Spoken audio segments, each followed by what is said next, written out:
ఒక 30-40 ఏళ్ల తర్వాత మన మనవాళ్ళు మనవరాళ్ళ స్టేజ్లో వాళ్ళు ఎట్లా బ్రతుకుతారు నాకైతే భయమేస్తుంది. ఫ్యాక్ట్ చెప్తున్నా. ఎందుకంటే మతం కమ్ముకొస్తుంది ప్రపంచాన్ని. మతం మూర్ఖులు కమ్ముకొస్తున్నారు. ఎవరి మతం వాళ్ళు పాటిస్తే తప్పులేదు.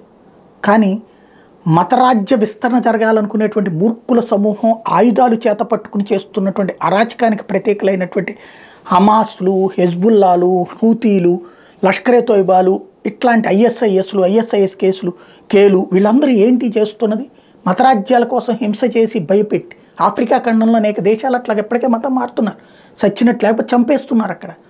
అలాగే పాకిస్తాన్ ఇట్లాంటి చోట్ల చూస్తున్నాం. అక్కడ చివరికి అలా చచ్చిపోతున్న వాళ్ళని ఇక్కడికి వస్తే పౌరసత్వం వద్దని చెప్పేటటువంటి దౌర్భాగ్య పరిస్థితుల్లో మనం ఉన్నాం. ఇప్పుడు చూడండి, జోర్డాన్లో హమాస్కి అనుకూలంగా పెద్ద ఎత్తున ఉద్యమాలు జరుగుతున్నాయి. హమాస్కి అనుకూలంగా అంటే వాళ్ళు చేసిన అరాచకం, వాళ్ళు చేసిన కిడ్నాప్లు, వాళ్ళు చేసిన మర్డర్లని సమర్థిస్తూ వాళ్ళ మీదకి దాడి చేయొద్దంటూ జరుగుతున్నాయి. అంటే రేపు పొద్దున మనల్ని చంపినా, మన వాళ్ళని మతం మారకపోతే, అరాచకం చేసినా, అత్యాచారాలు చేసినా దిక్కుమొక్కు ఉండని పరిస్థితి ప్రపంచంలో రాబోతోంది. మత హింసని కనుక నిరోధించేందుకు ప్రపంచమంతా ఏకం కాకపోతే, మతరాజ్య స్థాపన కోరుకునేటటువంటి వాళ్ళని కనుక తుదముట్టించకపోతే భవిష్యత్తు చాలా ప్రమాదకరంగా మారుతుంది.